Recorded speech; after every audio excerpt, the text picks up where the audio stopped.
Good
morning, everyone watching us all over the world. It's another edition of your program, my program, the world's program, Bystanders at Houston on the TV. All right, we have different stories on today's edition of this program, treating them one after the other. We have Nigerian papers here, talking about the Nigerian Tribune newspaper, the Vanguard newspaper, and the Daily Sun newspaper. All right, viewers across the globe, we appreciate you for always joining us on this platform. We say thank you to you for your support. May God continue to bless you all. Thank you so much. Here are the headlines for today. Senate justifies purchase of 160 million naira SUVs. Senate justifies purchase of 160 million naira SUVs. Says Nigerians should examine lifestyles of ministers. Probes 11.5 trillion naira spent on refineries maintenance since 2010. Moving on to another story on the front page of the Nigerian Tribune Super, talking about page 11, Southwest Governors visit Akeredolu in Ibadan. Southwest Governors visit Akeredolu in Ibadan. We're talking about the Southwest Governors. We talk about Sheyi Makinde, Governor of Ogun State, Dapo Abiodun, Sanwo-Olu, and others. They visited the Ondo State Governor, Akeredolu, in Ibadan yesterday. Moving on to another story on page 28 of the Nigerian Tribune newspaper, U.S. court denies urgent request for release of Tinubu's dossier. Court sentences Lagos doctor Olaleye to life imprisonment for raping wife's niece. We have Clerk Tinubu amend NDDC Act to exclude Imo, Abia, Ondo as non-Niger Delta states. Down the paper, we have several stories here. Federal government unveils plans to reduce collectible taxes, says Nigerians burdened by over 200 taxes. Rep invites CBN governor over lifting of FX ban on 43 items to probe Benue Bank robbery. Quickly to the Vanguard newspaper, was the Vanguard telling the nation this morning. The major headline, it reads, Nigeria needs $10 billion annually to fund SDGs, says federal government. On to the next one. On top of the paper, we have lack of financial autonomy, hampering growth of 774 local government areas, says the federal government of Nigeria.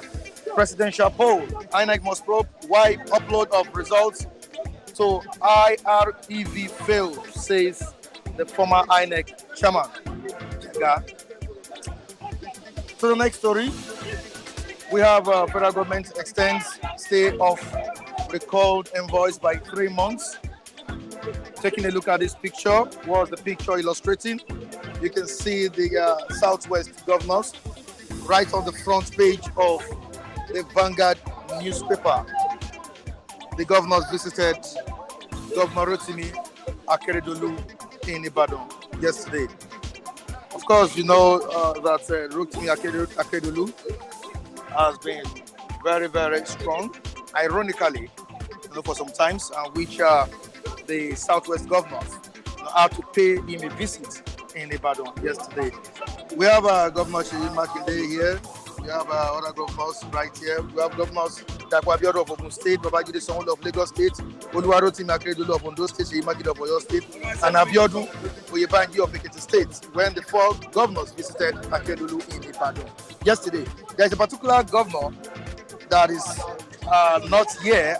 The governor is the governor of Osun State, talking about Adeleke. He wasn't present yesterday in Ibadan with the Southwest governors who visited Akeredolu. Quickly to the Daily Sun newspaper, Atiku'S bid to expose FBI, CIA's records on Tinubu fails.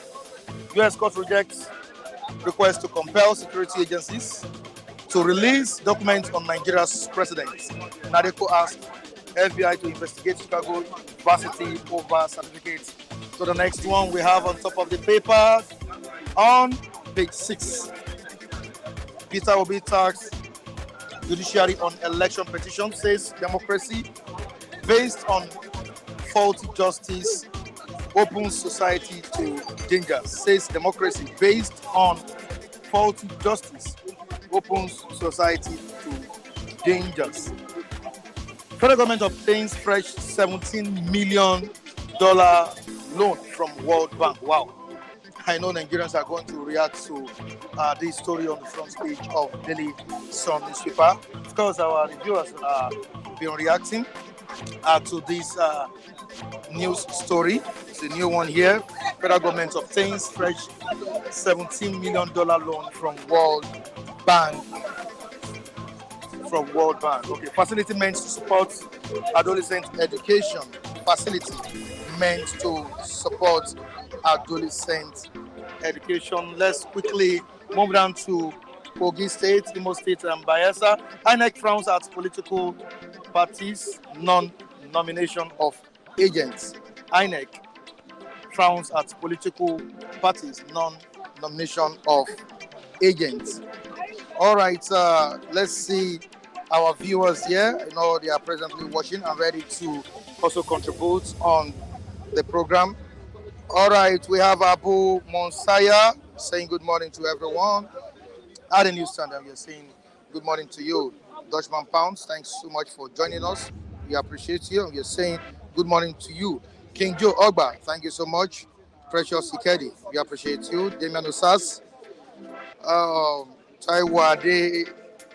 Taiwo Odunlade, yeah, thank you so much. King Henry, thank you so much. And we have Jacob Adedeji, Andrew Ogunjimi saying good morning to everyone at the news stand. And we also appreciate the CEO of Flip TV, Abiodun Kukuluye, for always giving the people, Nigerians, the platform to hear their views.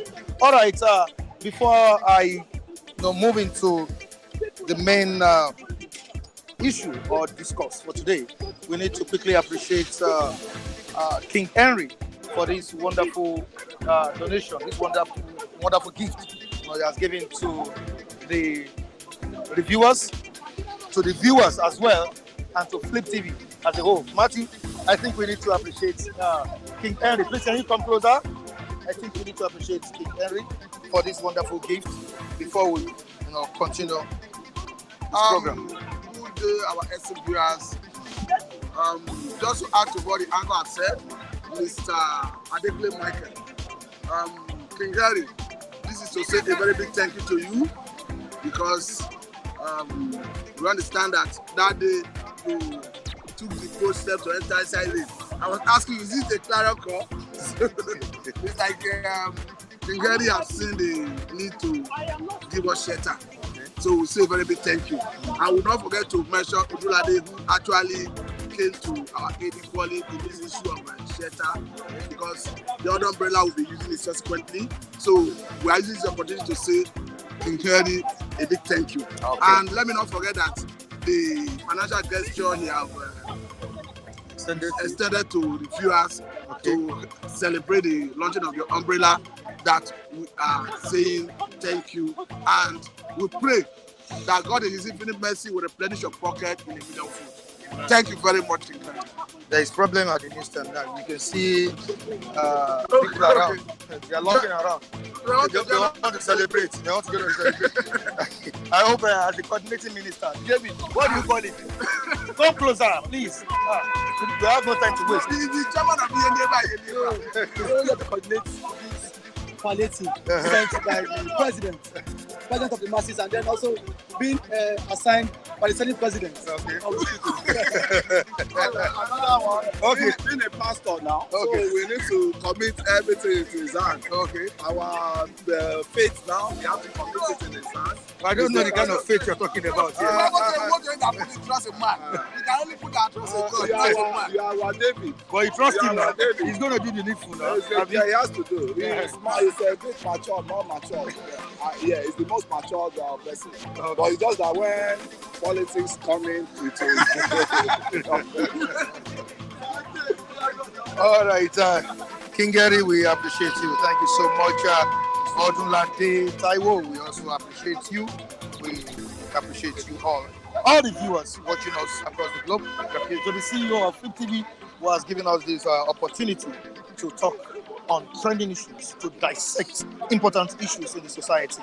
Atiku'S, I think we spoke this morning. It's at 2 a.m. till 6 a.m. You can see my eyes. I never sleep. Now, so they did between us and, in Peking. Let me use that word. All right, thank you so much, Atiku'S. Let's quickly move down to what we have on the front page of the Vanguard newspaper. What's the Vanguard saying this morning? You said it to me before the commencement of the program that this is uncalled for. Why should our lawmakers behave in this manner? This is what they've said on the issue of SUVs. Of course, Nigerians have been reacting to this since last week. We got the news, and we have it here that we considered cost, bad roads before approving Land Cruisers. That's what the Senate have said. And what is your view concerning this? These people are supposed to represent Nigerians. They're supposed to represent the interest of many Nigerians, but these are men that are living a life of luxury when Nigerians are facing immense tough hardship due to the subsidy removal by the administration of Asiwaju Bola Ahmed Tinubu. Michael, your take? Thank you, Michael. I think the Senate this time around is fast becoming a theater of the absurd. The statement credited to members of that house yesterday are justifying why they needed to have the SUV. Some of their justification is that the roads are bad. They also factor in the costs of that vehicle. And I think this is unacceptable by Nigerians. This doesn't show that they are sensitive to the plight of the people. So they acknowledge the fact that the roads are bad, and you are not even making efforts to fix them. Rather, you justify why you need to get a vehicle that can match the deplorable state of the road and all of that. So it shows that they are not sensitive. It shows that they are not sincere. It shows that they are not concerned for other Nigerians that are not privileged to have such vehicles. And I think it is unfortunate. It is unfortunate. Let's quickly move down to the pictures we have on the front pages of these papers here. We have it on the front page of the Vanguard and the Nigerian Tribune newspaper, and what it's all about. Rotimi Akeredolu, we're talking about the visit of the Southwest governors to Rotimi Akeredolu of Ondo State that presently resides in Ibadan, that have been causing serious confusion in his state. I expected the Osun State Governor, Adeleke, to be there yesterday, but Adeleke was not there to be found. What do you think is going on? Is not part of the Southwestern governors? Don't forget, Adeleke is He's a PDP guy, PDP person. Sheyi Makinde is also a PDP guy. Yes. Sheyi Makinde for your state. Well, I don't know the relationship that is probably they have. They don't have cordial relationship, or probably he wasn't around. Don't forget, I also saw Adeleke in Kogi State yesterday for the campaign of Dino Milaya and all of that. So probably was unable to meet that visit. But by and large, I think that visit for me is a waste of time. What the people need is beyond all these unnecessary visits. If Akeredolu has decided to tabernacle in Ibadan rather than his states in the state that he has been voted for, I think that is his business. He shouldn't be distracting us with all these unnecessary visits. Thank God he's ill and hearty from what we know. From what he has told us, and I think they should just move on to the business of governance rather than all these necessary visits. Necessary visits. Okay, quickly to another story that I want you to do justice to here, Michael. Atiku'S bid to expose FBI, CIA's records on Tinubu fields. Atiku has been on top of the matter for a very long time after the tribunal gave verdict that Tinubu won the 2023 presidential election. And we saw Atiku moving against Tinubu and also demanding the release of Tinubu's academic records from the Chicago State University. This is another move by Atiku which has failed. What do you think is happening? I think he's on. No, I'm not saying the Chicago State University records or allegations leveled against Tinubu has been finalized by the Supreme Court. But I'm talking about this move has failed. Why? Atiku is on a mission. I want to put it that way, and I think he's not done yet. From what we are seeing, he's done with the CSU. He's gotten the records that he wanted, and now he's facing FBI to release more records that he feels. Don't forget, we don't have the details of those records yet. But for him to be going after those records, probably feels that those records contain information that will be damning to the present administration, particularly to the president, Bola Ahmed Tinubu. So, if it is within his right to do so, I think he should go ahead. If it is not, the courts, just as we have seen, stopped him. I don't know if that's the final stage. But by and large, I think he has the right to pursue any information that is deemed fit, if it will be relevant for what is pursuing at the Supreme Court. So, as far as I'm concerned, if it's within his right to do what he's doing, just go ahead. If it is not, he will be stopped by the courts. And that's what we are seeing. All right, thank you so much, Michael, for coming on board. How's your health? Very well. Sorry, are you better now? Yes, All right, you're welcome.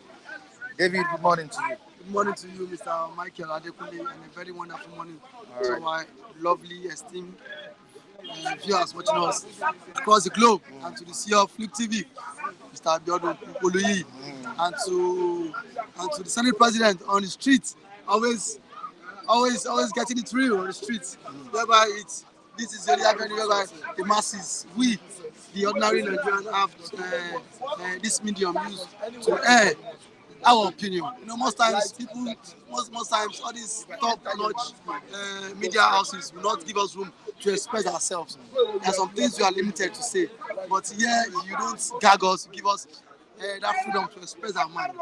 Thank you for doing that, Mr. Michael. All right, thank you so much, David. I appreciate you as well. Let's quickly talk about the fresh loan that has been said to be gotten from the World Bank. Federal government obtains fresh loan. Okay. Federal government obtains fresh $17 million loan from World Bank. I think this is meant for adolescent education and all of that. David, is there anything you want to say concerning this? We've been borrowing, and which we still talked about debt servicing. You know, that was last week. How can we get out of this? Thank you, Mr. Michael Adekule. That's a very wonderful question from you.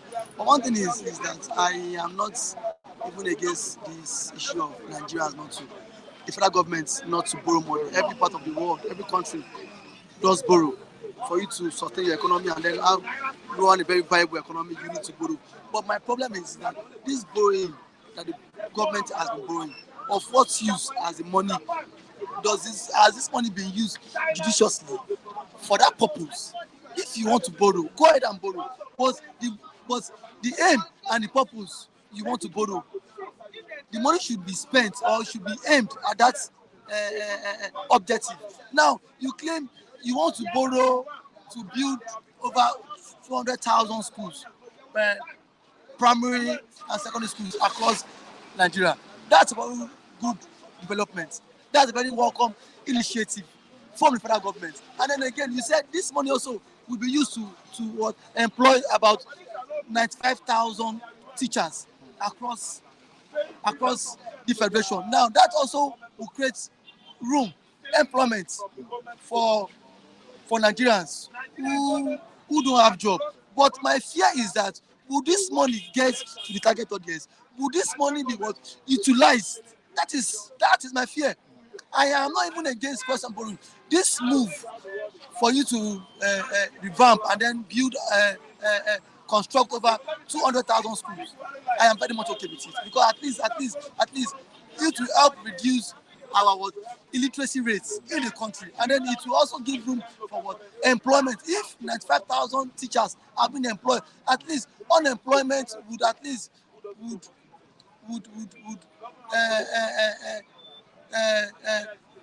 would drop down a little bit. But my fear is that, are they not trying to siphon this money, just using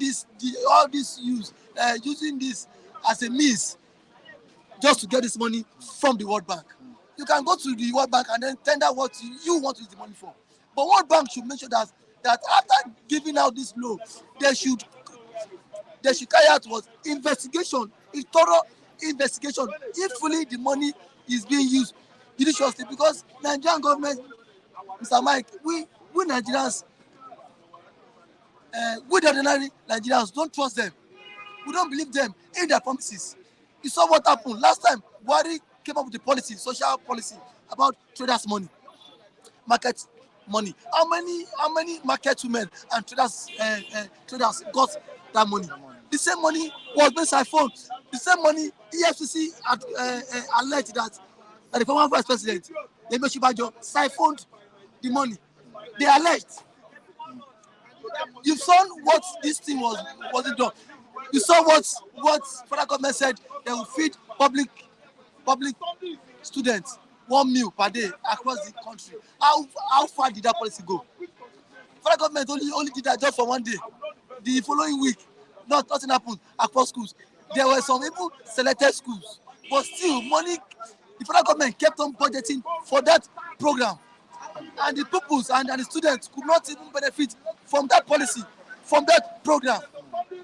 So I think every policy in this country, every program that would initiated is just an avenue to siphon money for some selected individuals.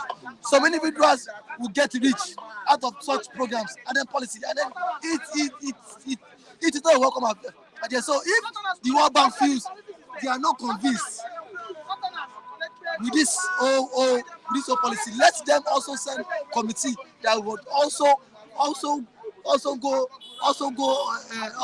be on ground, that will fact check if fully this money has been used, or will be used for that purpose, or else if it's not that, Mr. Mike, the money should not be given to them. All right, moving on to another one. The Senate has justified the purchase of 160 million SUVs, and they said that no, it will be. It is not something that of personal use. You know, once they are leaving the house, they will return the SUVs to the government. It's not meant for personal use. Now, they gave reasons why they want to purchase this, and simply because of bad road. That's what they said, and because that's why they chose Land Cruiser. Is that a good reason? Mr. Mike, sir, this is so absurd. This set of people who are scaling ones, they are shenanigans. How can a public office holder, a public office officials are coming out to tell Nigerians that see that the major reason why we are purchasing a vehicle is because of the bad roads. The roads are not motorable. Does that make sense? And these guys are being paid with our taxpayers' money. What stops you from fixing this road? What stops the senators? What stops the Senate Committee on Works to make sure that all roads in Nigeria across every nooks and crannies are being motorable? It shows our leaders are not even how do I put it? Are not even being sincere with us. These guys don't even have pity on us, because nobody anywhere in the world will come out and justify is a very nonsense and then silly reasons. Because this reasons is just silly. Telling us that because you want to justify a road because of the roads are not motorable. Whose fault? Purchasing at the expense of taxpayers' money. 160 million. I think there are even conflicting reports 160 million to this story. We have, I think as at last week, we heard it was 130 million naira. Another report again is coming that is 160 million naira. I saw it at the Arise yesterday. It was 160 million. And then now, what about the landing costs?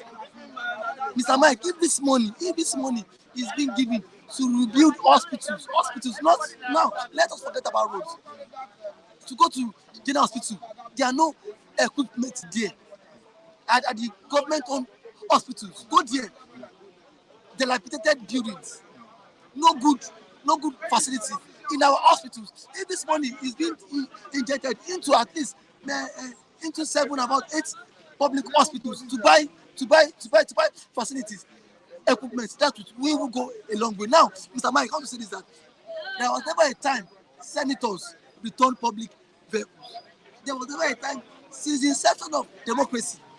No, we can't say. Maybe it will not happen now. Some of them. It has never happened, and then it will not happen. Done it in the past. Who has done it? Let them come out and prove it. Majority of them cut away even the least furnitures that is being bought by taxpayers' money, government money. Cut those furnitures home. Thank God we've been saying it. If not, thank God. The only reason is that if you're a governor and the person that take over from you does not happen to come from a party, that is why you see them retrieving those items for you. You saw what happened. The former governor of Zamfara, Matawale, even took even the fridge in the government house. The former governor of Zamfara. It was the current governor that had to retrieve those items for him. He took fridge inside government house. I still don't have fridge. So I think at this point, it's all about our lawmakers need to be called to order. They need to be called to order questioning. This was extravagant, this kind of flamboyant spending. It is not welcome in this trying time, in this hardship, whereby an average Nigerian cannot breathe. Now, just like you said before we moved into another topic, Taiwo Adunlade is saying something here in the comment section. Our problem is not having strong law. There is nothing wrong for a nation to borrow. You just said it. Yes. There's nothing wrong with borrowing. Most of the developed countries utilizing it is the right way. Exactly. That has always been our problem. The money will still get into the hand of people that are siphoners. People are plenty. We get lions. We're plenty. Lions are top public, top government functionaries. Lions. They are there. Once the money comes from the World Bank, they are there to swallow you. Wow. Swallow the money. Siphon it. I think there's something that Stop and Chop is saying here. We need to really take note of it. If you go bank and you say you want borrow money, the bank will ask you, what thing you want use that money do? But this World Bank don't turn World Bank. World Bank. I think What it's trying to say is that the World Bank does not ask the Nigerian government what the money is meant for. no, they would. That is what it's But trying no, to say. they would miss such a thing. But my problem with World Bank or my issues is that they also should set up a committee that will monitor those projects. Because And that's what Stop and Shop is trying to say. there is no way you want to approach a bank. You must ask what you want to do it for. Now and then, when the federal government gets its mouth, our Nigerian government know how to write good letter. If they go frame out good grammar, go to the World Bank. Wear coats, thief, all those our lions, house senators go, ministers. Even if you want them to come and defend this money, they will look for time, frame all the lies in the world, go to World Bank, and then after giving them that money, the World Bank should also set up a committee that will monitor where the money is being channeled to. That is my problem. If you, as the World Apex Bank, cannot do this, that means you are giving room for looters. At every time, At every time, that means now the Nigerian government can always approach you, and then you will not even make questions or make reference. Now see, the last loan that was not given to you, what did you use it for? Let us see proof. Can we send our delegates there to monitor if those projects were being actualized or those projects were being carried out? That is the problem with them. It's not just Nigerian come. The same thing Buhari did for 8 years. He has been borrowing, and then there was nothing to show for it. And then World Bank, for one day someone knew that these projects you've been coming to borrow. What have you been doing it to you? All right, David, on the story of a doctor has been sentenced to life imprisonment by the courts. What's your take on it? This doctor defiled a minor, right? Yeah. Thank you, Mr. Mike. That doctor, it should even be, that doctor should have been Dr. Laleye. Death by hanging. They should have certain just hanging so I can die. How can you, your wife, niece. Yeah, niece. You've been defining the girl since when she was 13 years old. Because you're a medical doctor, you know the drugs you give to your wife, overdose. You give her overdose so that she will sleep off all through the night. You will go there to the minor's room and then defy the girl. Since when the girl was 13 years. And we even learned that he would always drug his wife. Yes. The doctor would always drug his wife. So that she will sleep off. Perpetrating this evil. His wife will not be conscious of herself. She might have sleep off. So that has been given overdose. Probably, see, he's a medical doctor. He knows what to inject into the wife's tea or water, liquid or anything. It is, thank God for the court. This is so this, and this will serve as a deterrent to other men and other doctors. Other doctors too, perpetrating this act. Don't you have a wife? Even if you don't have a wife, Ashawo place there everywhere. Ashawo there, 2,000, 1,000 now. You have prostitute across, yes. At least even if you don't want to go with prostitute, you should have a side chick. Nobody have issues with that. It shows some men are just so senseless. And then all the issue of Ahmed Tinubu, Atiku'S move. I think the courts, in their own wisdom, has ought that process. That's the US court. The US court. And then I think Atiku said he would appeal the case. He would appeal the verdict. Because the court has said that the document will be released 30th end of this month. So now the court has now gone again to say those documents will not be released. And then Atiku said he will appeal the case. But sir, my question is, why is Mr. Bola Tinubu always in front of scandals? Show something is fishy. The same Bola Tinubu has the case of drug peddling in US. The same Bola Tinubu is now in the forefront. He is now in the front line of certificates again. It shows Bola Tinubu himself is not clean. Truth be told, he's not clean. Not only Tinubu we don't get as president for this country. Only Tinubu drug. This is, Tinubu forfeited a amount of money. It was on record when when his chief of staff came and then laid claims to it and then justified that. That see, because he was also what see, a third party in that case. That was why Tinubu had to forfeit that amount of money. Tinubu drug, Tinubu certificates. I will not say he that have years, let him hear, and then if that have that, let him see. It shows Bala met Tinubu himself. He's not clean. There's something fishy. All right, thank you so much. Let's move down to Ondo State, where uh, the citizens are saying that the governor should come back to the state and govern, the affairs of the state. We have Southwest governors visiting the governor yesterday, and I don't know what you think should happen at this point. Should we hand over power to the deputy to govern the affairs of the state, or we should keep ruling from Ibadan? According to the author, to the father of politics, Aristotle, he declined. There is a course he said about African politics. He said, as an African man has this mentality of being selfish, self-centered, and that word also applicable to our politicians. You know you are what incapacitated. Why don't you give power to your deputy just because you don't trust him? He might plot your impeachment. You know you are very sure that you are incapacitated. I listened to the special advisor on publicity to the governor of Ondo State.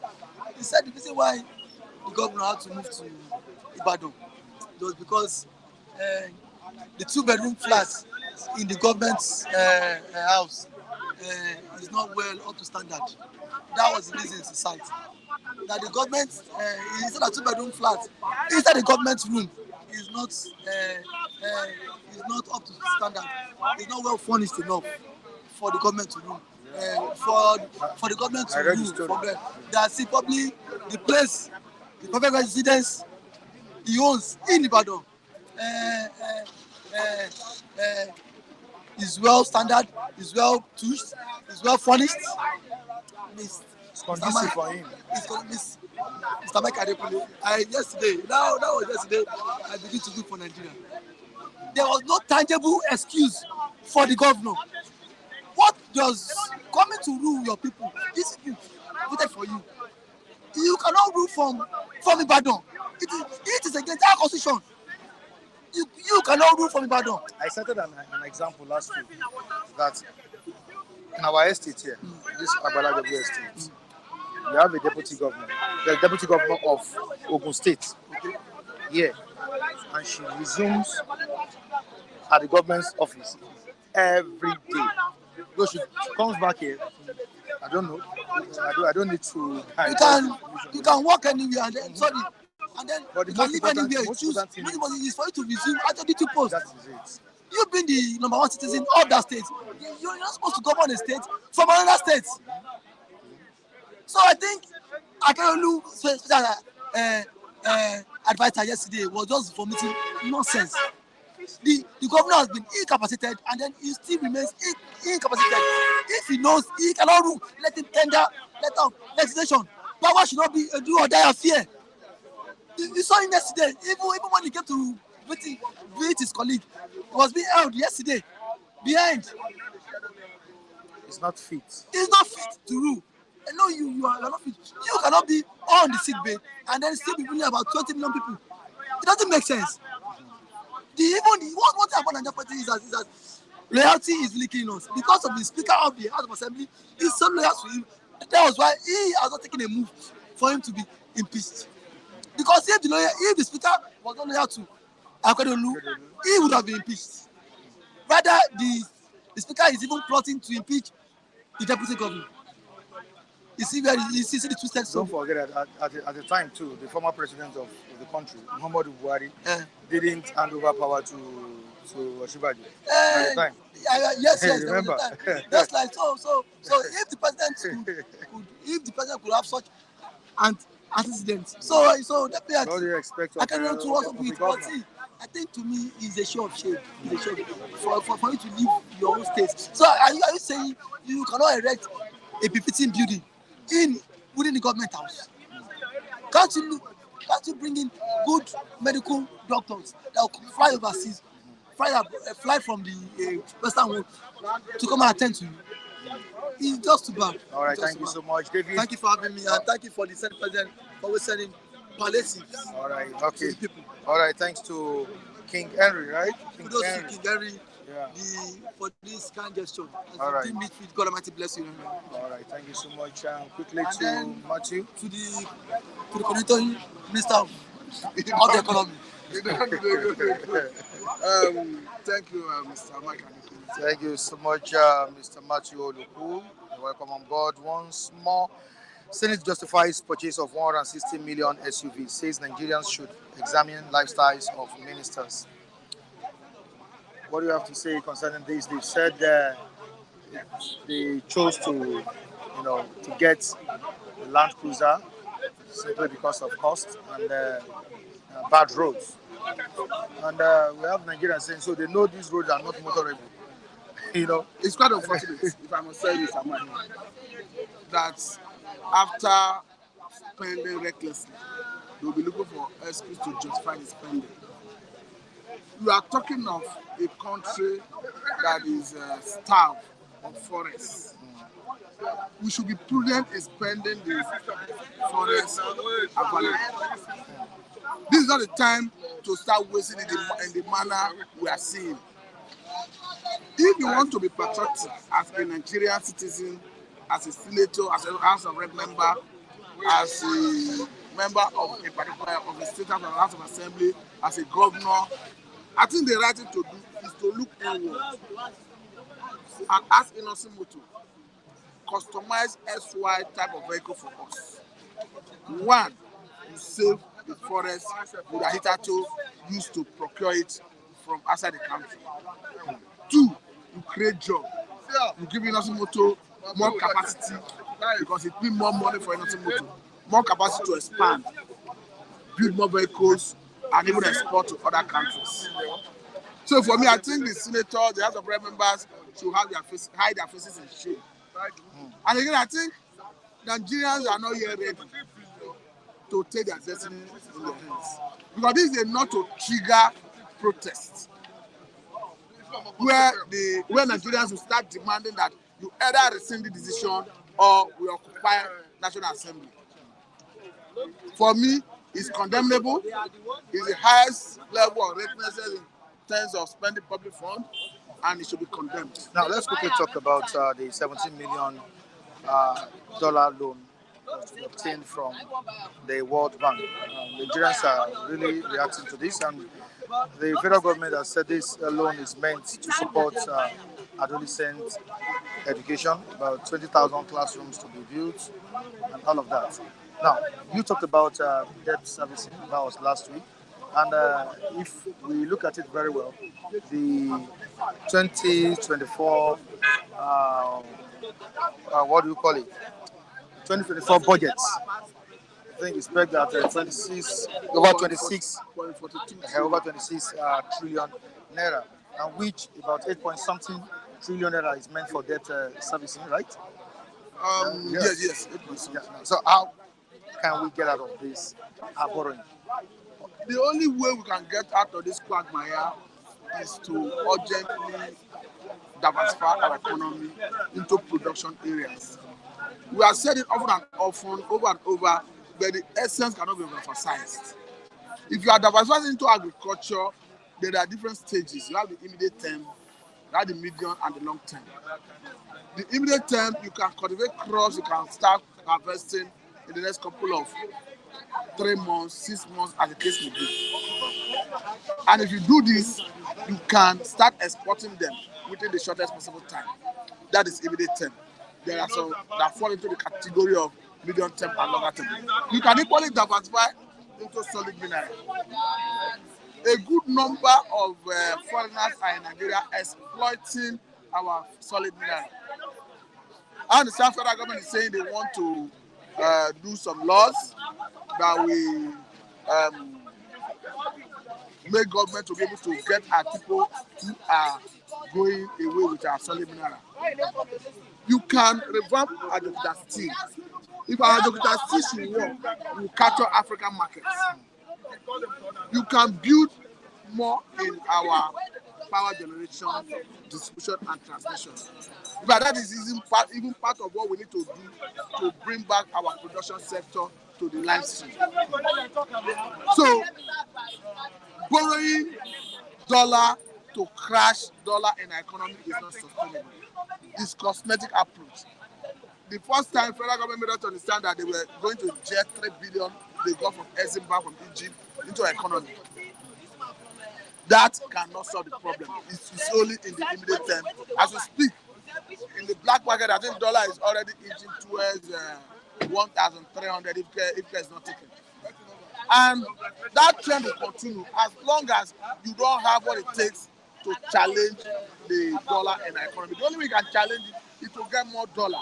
And the only legitimate means to get dollar is to export what you produce and earn dollar. Otherwise, you'll be forced to do what government is doing, to borrow dollar, to crash dollar. And we are exposing the economy more to volatility because your debt to GDP is increasing. Currently, before this government came on board, our debt to GDP was about 73.5%. With all the recent borrowing, maybe the National Bureau of Statistics will do another review, appraisal. We now know the next level of our debt to GDP. So for me, I think the government needs, as a matter of urgency, to diversify this economy. The money they are saving from subsidy removal on gasoline, we are not even asking questions, what are they using it to do?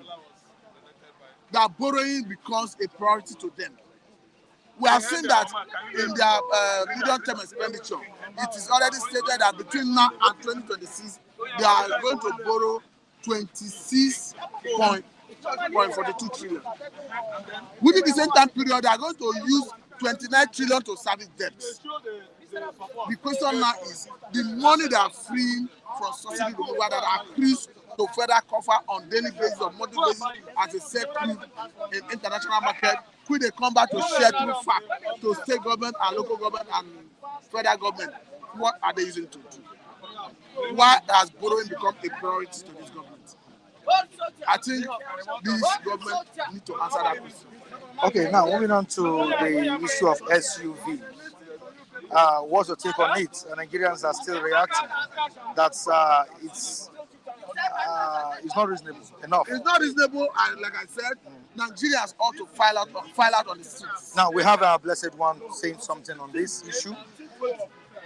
The same roads they fail to fix is now an excuse for their embezzlement. Imagine. Of course, because of them, the two chairs of government. If there's a failure, the failure rests on all of them. So, if you are not using road as an excuse to look for a vehicle that's more durable, that has what it takes to sustain the road, is a kind of indicting themselves that they are all failed in governance. So for me, it's condemnable. And I hope Nigerians will realize and demand that the right thing should be done. Okay, do you condemn the act of ruling from another state, from ruling your states from another state? I'm talking about Governor Rotimi Akeredolu. Akeredolu is somebody I love so much, somebody I like so much because of his disposition on national issues. On even if the thing is affecting his political party, he's always coming out to say the truth. So I like him, somebody I like. But unfortunately, he has found himself in this situation. And I cannot help but say the truth, that in the circumstance, the right thing for him to do would have been to throw in the trowel if he know that he is incapacitated to the point that he cannot discharge the responsibilities of that office. And if you look at the antics of people around him, the way they are exercising executive power on his behalf, it shows that there is something fundamentally wrong. And what is wrong is that they may have seen that he may not make it, unfortunately. And they may not be comfortable with the deputy governor being the substantive governor in the event of the unlikely happening. That may be the reason they are bent on impeaching the governor. But I want to tell you that, deputy governor, I meant to say, but I want to tell you that I don't think Akeredolu himself will be the one forcing or rather making sure that the deputy governor will be impeached. I think it's people around him that is interested in power, that want the deputy governor out of the way in case the unlikely happen to the governor, so that the deputy governor do not inherit that position. All right, quickly to the FBI issue with the Ashwaju Bola Ahmed Tinubu. The U.S. court has rejected Atiku'S move to compel security agencies to release documents on Nigeria's president, Bola Ahmed Tinubu. What's your take on this? Like we have it on the front page of the Sun. The Sun says Atiku has failed. Do you think he has failed in quest for justice? Well, I think it's a setback for him because I understand that just as he was able to secure judgment of the court to have possession of Mr. President's academic record from Chicago State University, in the same way, that is what he wanted to do with this. But I understand that the court that gave that judgment, I read about it, said that he did not meet all the criteria that would warrant releasing of those records. Informations. But I don't know whether he hoped to, in near future, go back to put his hand in order and approach the court again. But the issue is, in every country, they have their own rules, their own laws. So if you are seeking for a particular document and issue in a clime like America, you should ensure that you meet all the necessities. I don't know whether he hopes to go back to the court to demand for that, but I understand that as the president of Nigeria, the way and manner he's quick to objecting issues that have to do with having access to record that his past. For me, inadvertently, he somehow admit being fault. Because if I say, Mr. Atiku'S Michael, I suspect that you have my phone in your pocket, and you rush to court to ask court to protect your privacy, that I do not have right to look into your pocket. Instead of even waiving your privacy, I say, the public come, let me open my pocket and let everybody beam their camera on my pocket and see whether this man is accusing me rightly. You are saying, no, protect me. What I have in my pocket is not meant for the public. So that attitude and behavior of Mr. President to his legal team, for me, doesn't give him out as someone that is straightforward. All right, thank you so much, Matthew. I really appreciate you for coming on board. Okay, quickly to Kunle, good morning to you. Yeah, good morning. Thank God for another day. Wow. Thank God for being alive today. Thank God. Thank God for everybody. All right. And the donor of this umbrella shade, yeah, it will never lack, because it's giving us a shade. And so God will give us shade too. All right. I really appreciate it. And all others. Odulade, yeah. You are doing a great thing. We appreciate you here. God bless all of you. All right, thank you so much. Let's quickly talk about Atiku versus Tinubu. You have it on the front page here that Atiku's bid to expose FBI, CIA's records on Tinubu has failed. Now, would you at this point advise Atiku to stop, chasing what is right? Let me use that word, what is right. See, to me, because to him, it's right to chase all these things. You see, they said when two friends, when they are rolling together, rocking together, when fights comes into them, in between them, right? That is when you know that they are enemies, or they are, So to me, Atiku and Tinubu, there's nothing you want to talk about Tinubu that you will not say same about Atiku. So, and if you want to come for equity, you come with a clean hand. Does Atiku has a clean hand? And I'm telling you, Atiku is one of the people I can say that destroy the future of the youth as it is. Because, why am I saying this? You are in charge, you've been a governor that was elected under Gongola, that's which is Adamawa, which they split into two now, Gongola State. But you have that privilege of becoming a vice president to Obasanjo. And you have that glory chance to prove put your name in the record of the country where people will, but what ended it up? Issue of corruption, calling themselves, Obasanjo said Atiku is a thief. Atiku said they are YouTube. Calling themselves names. Names. No, let's say it clearly. They calling themselves thieves. So is that the kind of leader we want to be listening to? I want a neutral leader that will come with a clean hand. So Atiku, I don't take Atiku issues with all this certificate. I don't take it serious. These are other moves. After the Chicago State. It's a fruitless move. People like Atiku, as another statement, should be clamoring for a renewal of constitution. That we should renew that constitution because they themselves know that constitution is the bedrock of all these problems we are having in this country. Once you have the constitution, your senator will not be buying 160 million SUVs. Where you have what's it called, land issue 2 cars, there is assembly. When you have innocent cars, there is assembly. When you have Profos in Ijebu, that one will even build bulletproof ammo for them if they want it in Ijebu. Then they abandon that. If we have a constitution that will stipulate right what you produce, right what you see is a country, a sick country. You easily know a sick country when the constitution is sick. The constitution is sick. So what do you expect? You expect a sick country as it is now, because I don't think it has been inserted in our constitution that we must patronize the home-made products, right? Home-made cars. And this guy tried it one time. That's Ben Bruce, Senator Ben Bruce then, that represented Bayelsa. He drove innocent car. I keep saying this. He drove innocent car to National Assembly. Let us patronize our homemade, investors. Yes.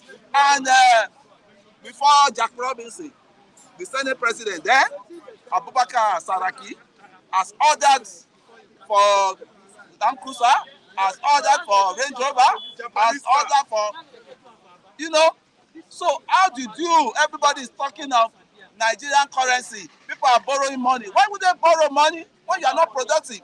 If it is only the refinery that is working alone, that for refinery.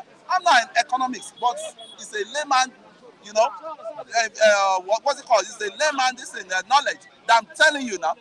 If you do that refinery alone, 4 refineries are working. Your neighbors that will come and pick up oil from your land, they will pay in naira. The foreign countries that want to buy your oil, you see what happened in Russia. When Russia said they will be accepting rupees. They won't accept any other currency. If you want to buy their energy, oil, that you have to pay them in rupees. Can't we follow suit? It's a self-inflicted problem we are having in this country. And it cannot work. The country will not be able to work until we change the, the narrative, and we go and dust that constitution, the deceptive constitution, the wicked constitution we are practicing now, and we are working on. It's not workable for Nigeria until we get the right thing done, and they know how to get the right things done. But the people that are at the top, they don't want to calm down. Once they bring that constitution, everybody will level up. If you're a big rich man, you steal, you're an armed robber. They'll call you rob, not authority stealing. All these things, they will start misappropriation, all these things. Call a thief, and you name shame the thief. So that's what we say now. It's not that we don't love or this thing, but the truth has to be told. And we've been clamoring for constitution, review of the constitution we have, right from the onset on this platform. Nobody listened. That constitution is a deceptive constitution being worked on, being packaged by General Abdul Salam Abubakar with some, politicians, with some, I think Justice Nikki Toby, late Justice Nikki Toby was in charge then. And they already packaged because the military wants to leave powers and they don't want any delay any longer. And they said they consulted you and I before they write that constitution. That is what they inserted in that constitution, that you and I agree You and I, did they consult you? Did they consult me? There is someone saying something. Yeah, Congo, Ndubisi or something like that. Okay, Nigerian refinery would never come back as it is bad for the environment. So Nigeria has to continue to import fuel. The president said the PH refinery will start working by December, right? By December. The PH and Warri, the PH and Warri. And just of recent, we learned that when they were welding Warri refinery, there was a fire, explosion around. But they said they've outbreak. They said they've rectified it. But what we need now, we need the four refinery to be working. That is when your naira, my naira, will be strong enough, because we will not be using dollars to go and buy import fuel again. And all these cabal that call themselves fuel importers, for all these things, subsidy importers, they will not be making us dry, because those cabals, I think their prayer, any church they go to, their prayer is, Lord, don't let Nigerian refinery work. Don't let Nigerian refinery work. So when they say pray for your country, that will be their own prayer, because they are making us dry seriously on it. Those are the guys you see. When you go to airport and see where their hangars, where they park their private jet, why an average citizen have not taken a meal, doesn't know where his 12 meal will come from in Nigeria. All right, Amechi Nwachukwu, Nigeria is in emergency unit. Please, Tinubu and APC should stop blaming and do the needful. They had to. I've said it, that the president has to hit the ground speeding. So it's not all about what didn't perform well. Complaint. It's not all about. Buhari has done his own work. Jonathan did his own. Jonathan did his own. Yar'Adua contributed his own quota. And the little things that Yar'Adua did, that and it was tangible. He tried. He tried. The little tried. time he spent, he tried. Yeah. I mean, but the only where he goofed was he shouldn't have reverted that refinery back to the system, same system that we are facing now.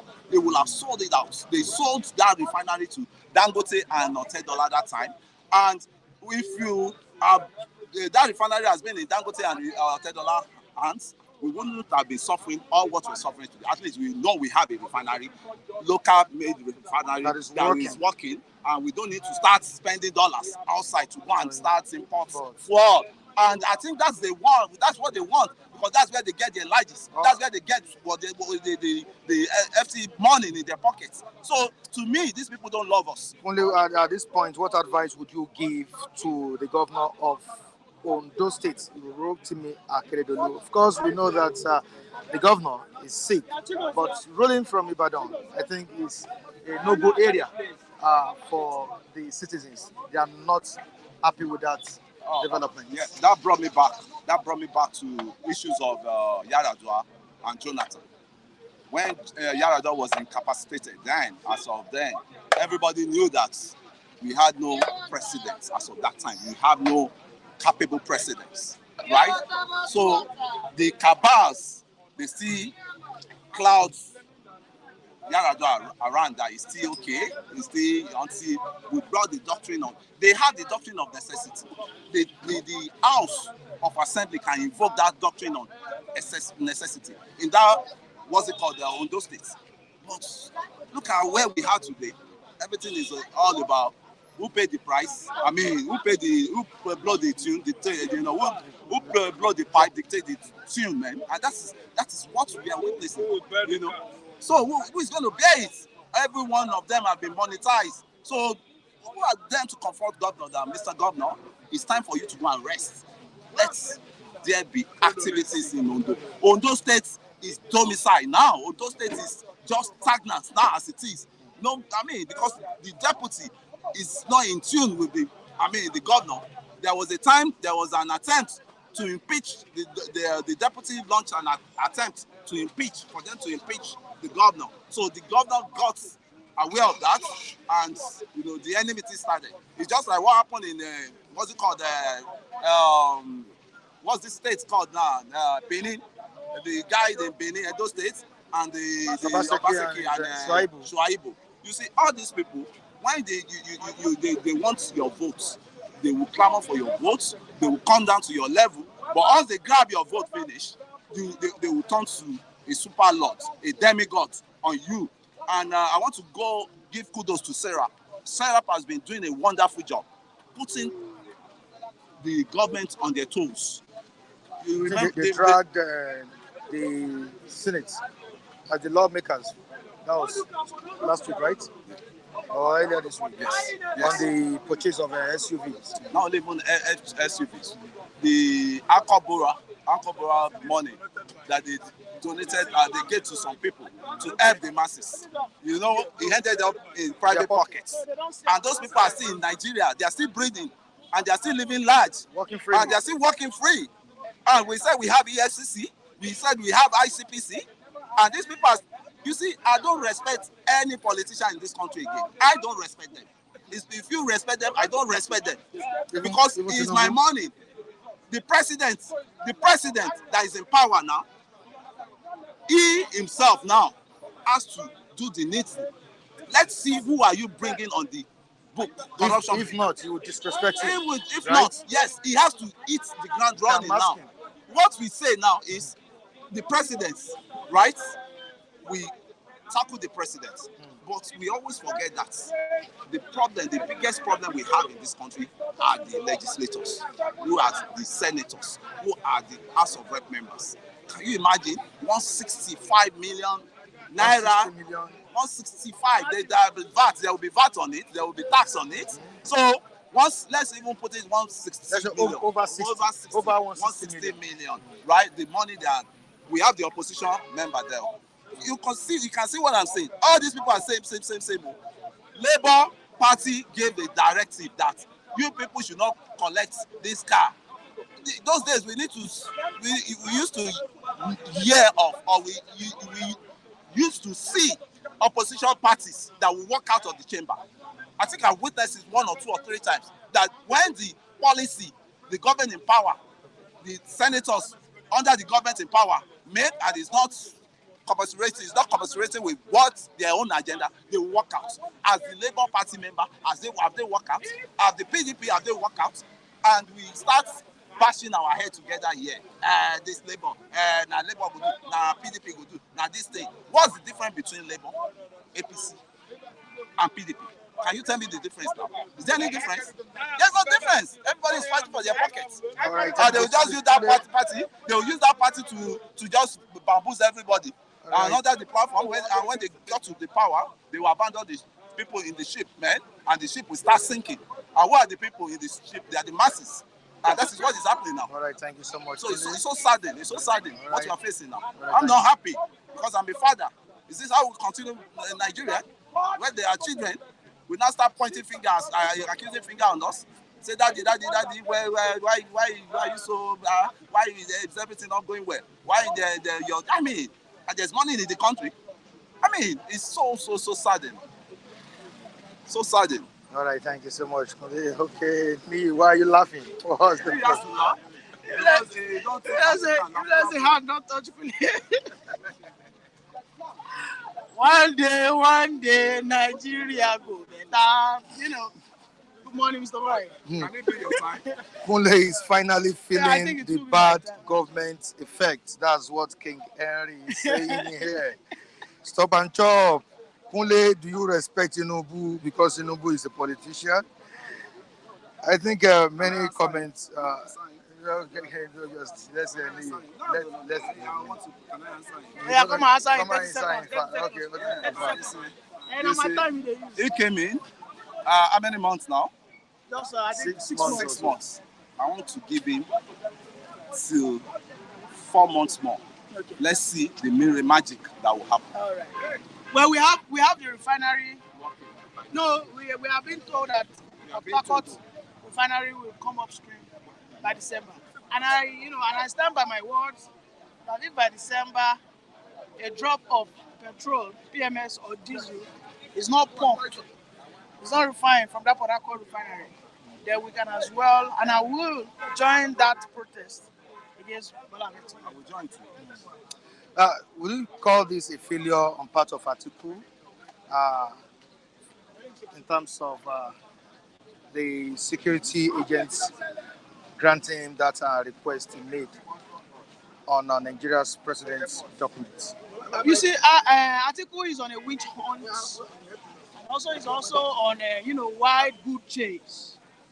Atiku'S is someone that has lost everything and what is left of now is to start destroying other people's, political career.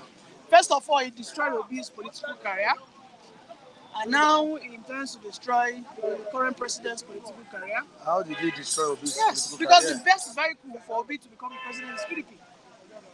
If Obi does not go back to PDP, never in his life will he become the president. Not because Labour Party does not have the gravitas and what it takes to penetrate the corners. It doesn't. They don't. You can see that Obi was only able to get a large amount of votes from the south and from south. But when we are talking about the north, it's a no-no for him. Right? So he needs to. We all need to understand that Atiku today is a destroyer of Obi's political career, and he has an intention to also destroy Tinubu's political career. But I thank God. You see, America, they respect everybody's privacy. And they said on that note, they won't release any documents. Atiku himself also has documents. He has a lot of documents. Don't forget the Alibotin case. He has it in America. A congressman was suspended.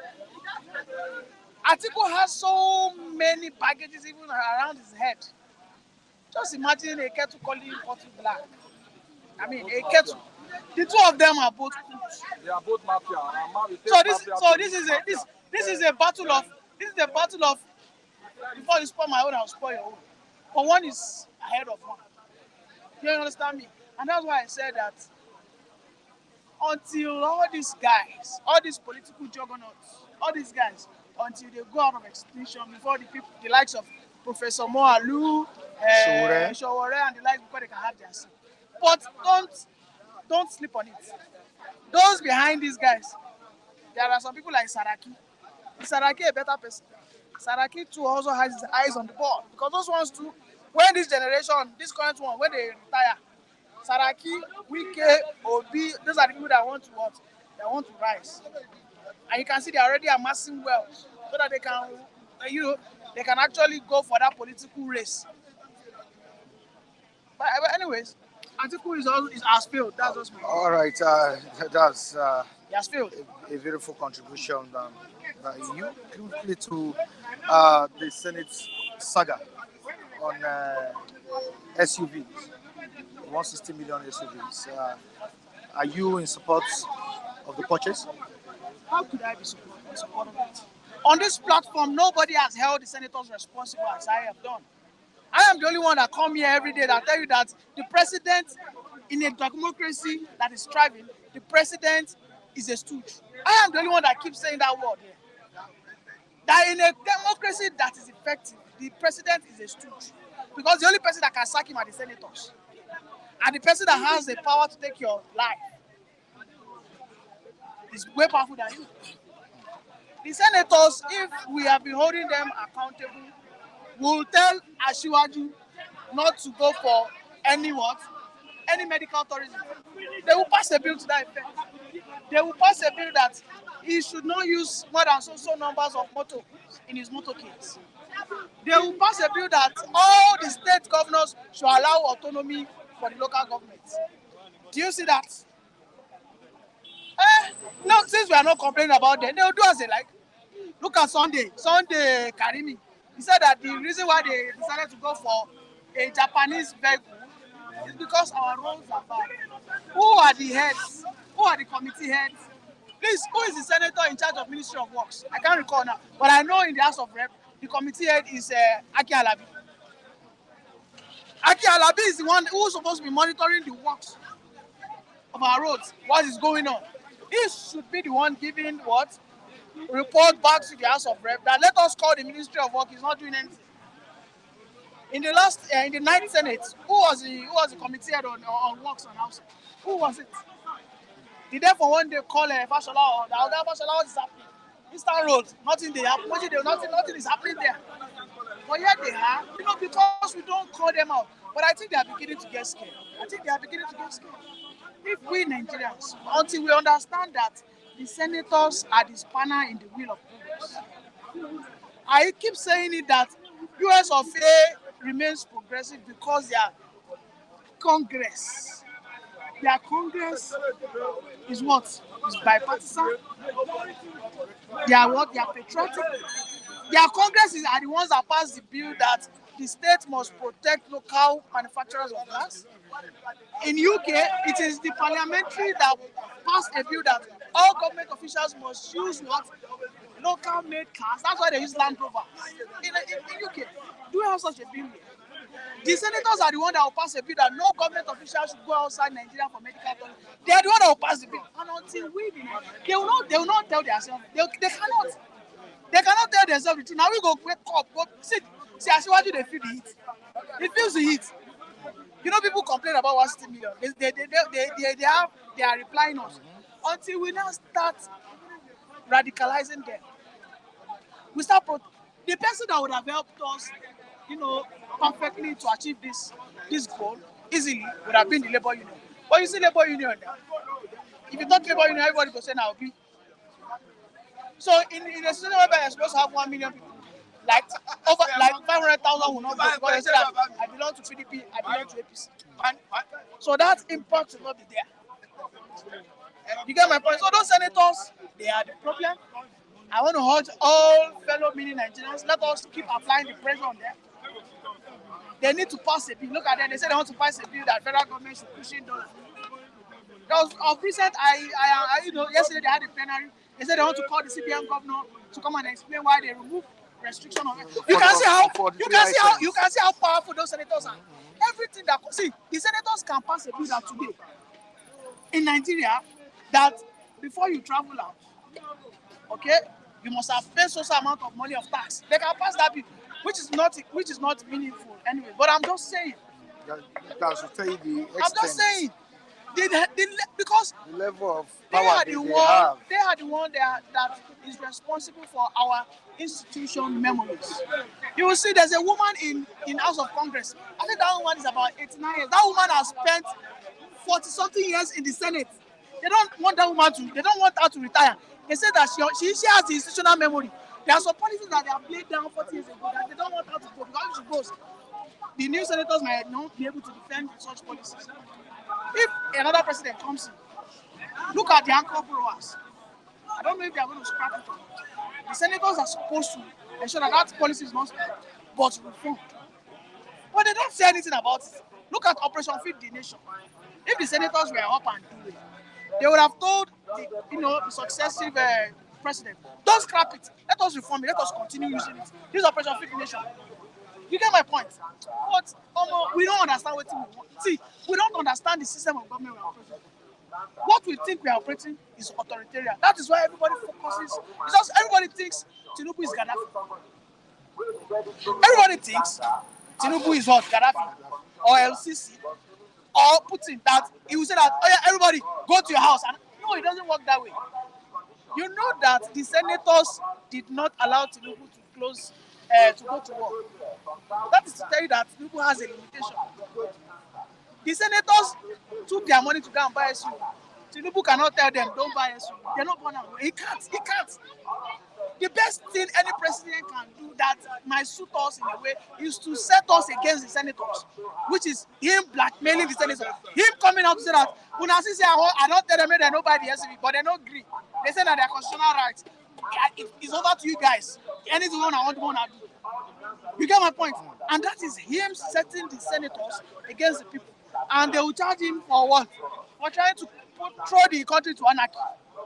You get my point? Until we the people, we must understand that senators, na them be the devil, na them be the okokoro, don't care for all. And we don't see them. Nobody focuses on them. Even at the state level, nobody is talking. Look at what is happening on those states. Constitutionally, the Speaker of House should be querying Akeredolu. Oga, why are you not on seat?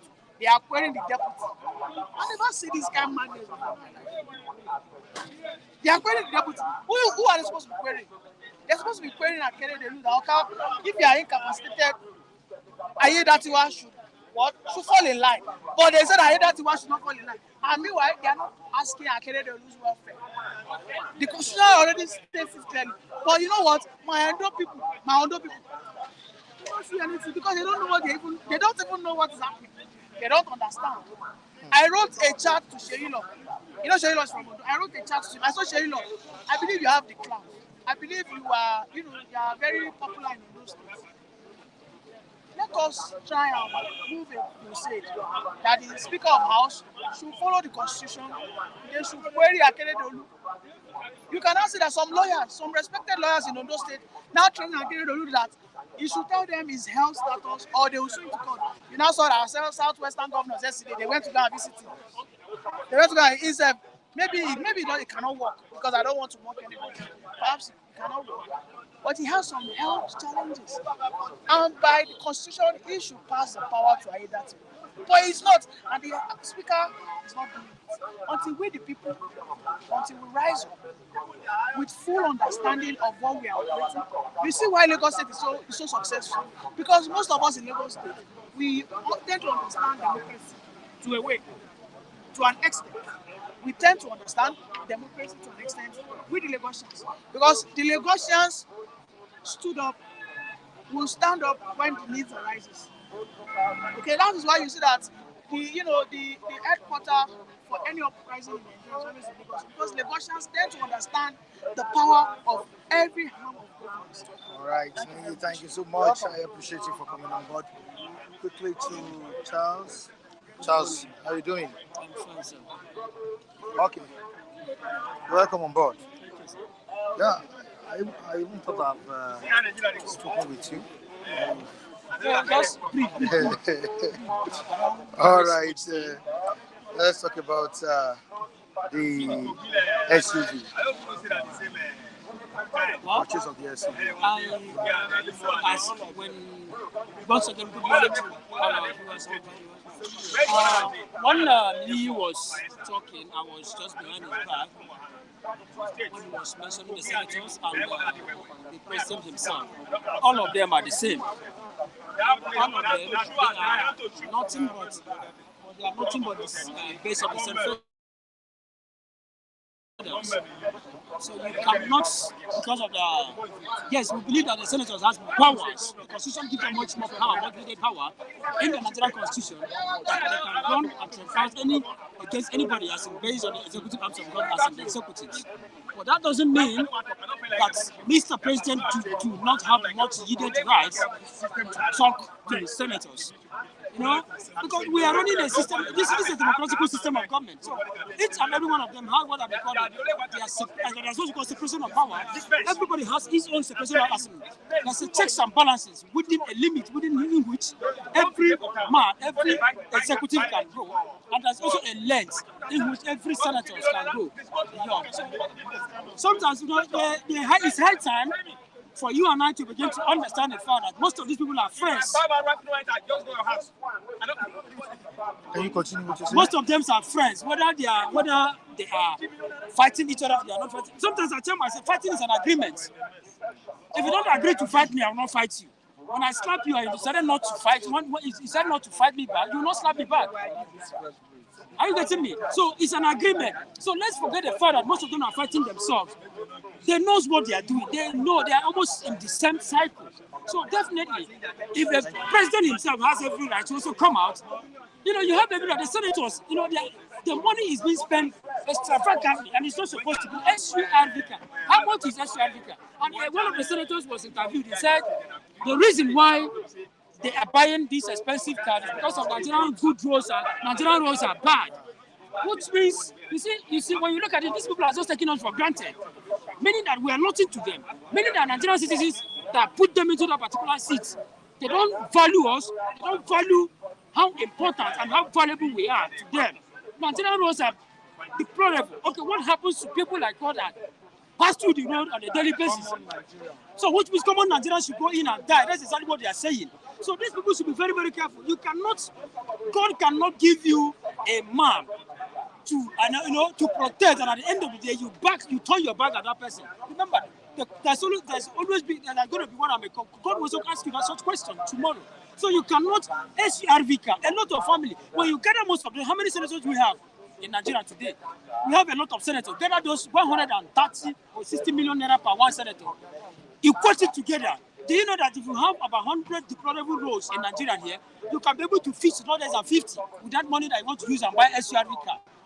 So why is it that these people, sometimes I look at them as if, these business politicians, I look at them as if they are not, are they human beings at all? Do they really, most of them were like us before. You pass through the same line we are passing through today, and God have decided to have changed your fortune, and you have forgotten the fact that God is still there. God, one thing with this life, God is still at the, God is still at the, is still God that can, in control, that can change the fortune of a man. You think you are there, God can still bring you down. So why not do the right thing so that people will also appreciate you once you are down? But as your SURV car, okay, do you know that the same car they are buying today, in the next 1 year, they also change another car? What happened? Sometimes you look at, I was asking myself, wardrobe allowances, they will change their houses as the senators. The previous senators that were they busy, easing themselves around the premises that they want to change all over? It's not fair. So these people should be very, very careful. Sometimes you look at the president himself, you have a lot of roles to play. The senators has a lot. That is why in government, there's what you call checks and balances and separation of power. Every system, everybody has his own rules and powers and where to work for. So you should be very, very careful what. Okay, on Akeredolu, what advice would you give to him? Well, Akeredolu, that is the governor of Ondo State. You see, sometimes I say proverb I use, I say fighting is an agreement. Mr. Michael, you are the anchor here. If I slap you and you decided not to fight me back, you will not slap me back. Are you getting me? When I slap you and you decided not to slap me back, it means that you are not ready for my fight. So it means that the contract is not there. The agreement is not there for you to fight me. So the governor, we have not less than, on those said, if I'm not mistaken, let's assume, let me just give you a rough estimate. If I'm not mistaken, Ondo State has no less than 7 to 15 million Nigerians there. Now, among 15 to 7 million Nigerians there, you as a governor, you decided to run a governorship in a particular, as a flag bearer under PDP, right? APC, under APC. Now, when you run under APC, you decided to, among almost 15 million Nigerians there in Ondo State, you decided to fix out a particular man that you decided to run a political affair with him. Meaning that you have trusted him enough, the agreements, the trust, everything trust is there. So for them, it doesn't mean that the other Nigerians that are there in Edo State, they don't want to becoming your deputy governor. But you decided to see that this person can be able to work with your agenda, your manifestos and everything. But at the end of the day, what are we seeing? We are seeing a situation whereby you are coming in to start fighting your deputy governor and your deputy governor fighting you. It's not a welcome development. It is just, it's nothing but a slap to our Nigerian politics here. It's a slap to your Nigerian democracy. But one thing I would tell Nigerians is that they should be very, very careful with most of these politicians, because most of them, they will pretend as if they are fighting. But one of them are almost our friends. They know where they meet and they know where they gather. Sometimes they look at them, sometimes to my own opinion, I say, they make up this thing so that you and I will go off most of their evil deeds and they'll start embezzling our public funds and you think they are fighting with each other. So one should be very, very careful. Mr. Governor, he's your deputy governor. Go and settle your score. Everything you are having with him. Power Tonsu is not what we are praying for. I'm very, very disappointed. Nigeria is only a country whereby even election in Nigeria must be contested in a court. And it's not supposed to be like that. How many times have you ever heard of such in the Western world? We have Western people. Election is also taking place in UK, America, different places. You have not even heard of such thing we are seeing here today. But what are we seeing? We are seeing a situation whereby most of these people, they think we are fools. Thank God Nigerians are much more educated than most of these fools have found themselves at the helps of affair. But, well, one thing I'm assuring him that he should be very, very careful so that peace will reign and the development that people are yearning for in Edo State.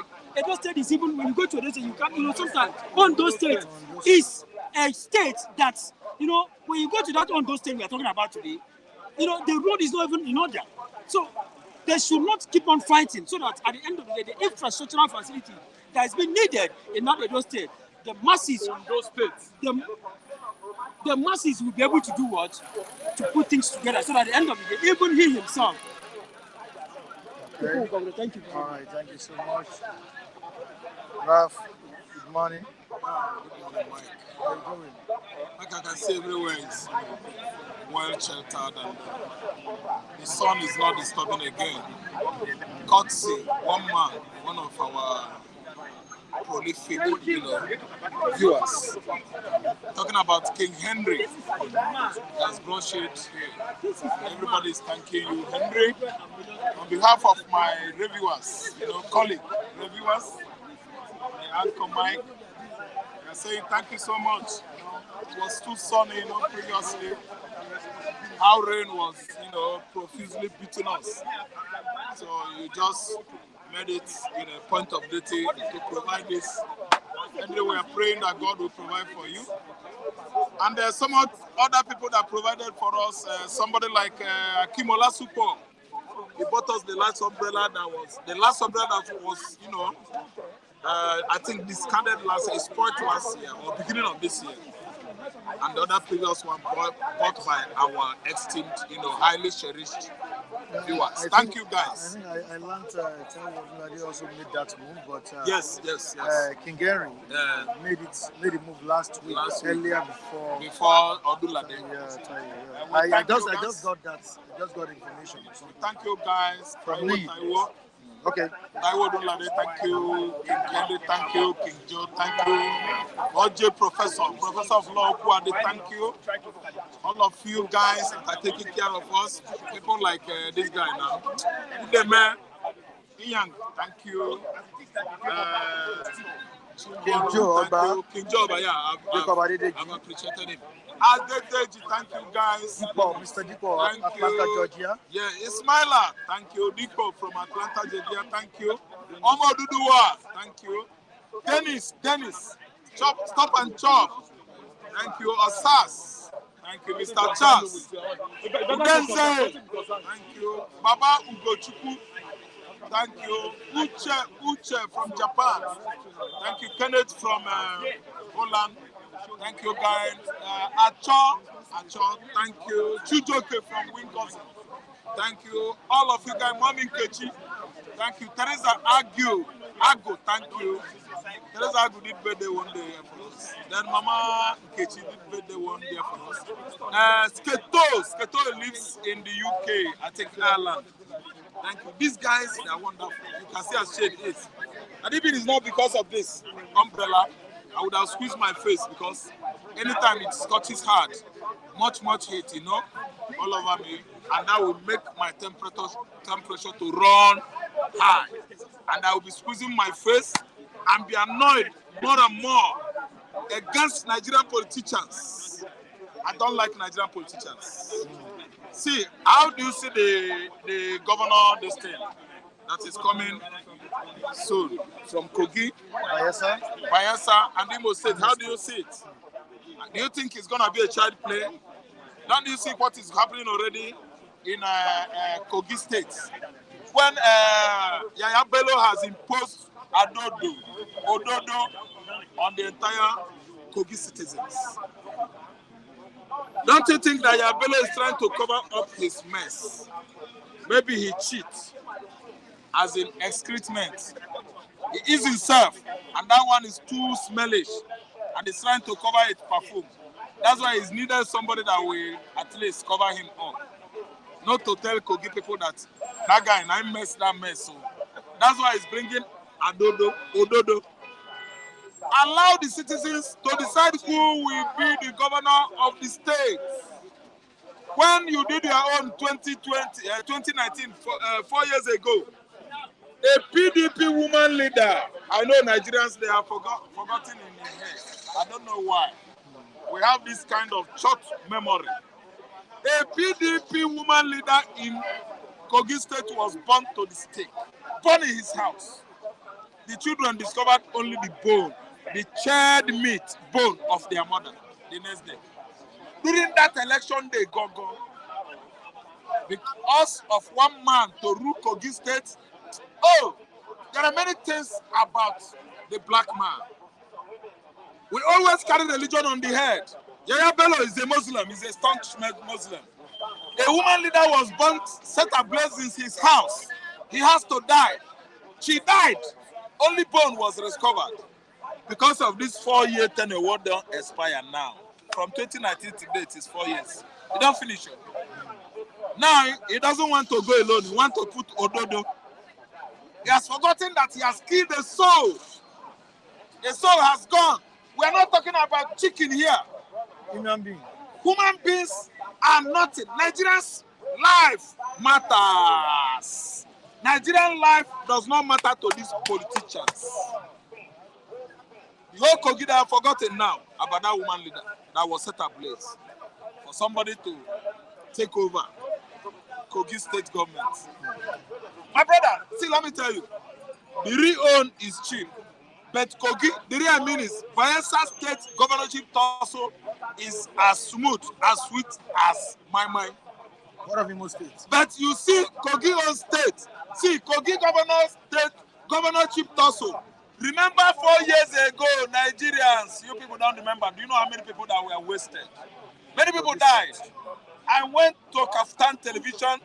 They granted me interview as Elias, that 2019. Early in the morning, I went there. I spoke on Diri, I spoke on Kogi, that's the Ayabelo, and Imo State. I did not know that after Hedioha won, what do you call that man? Uzodimba will still. Uzodimja that came forth will still took over from that man. Are you listening to me? See, let me tell you, as I'm talking to you now, we already know that APC, they will go and do what they know how to do best in Kogi State. So that Odo will be there.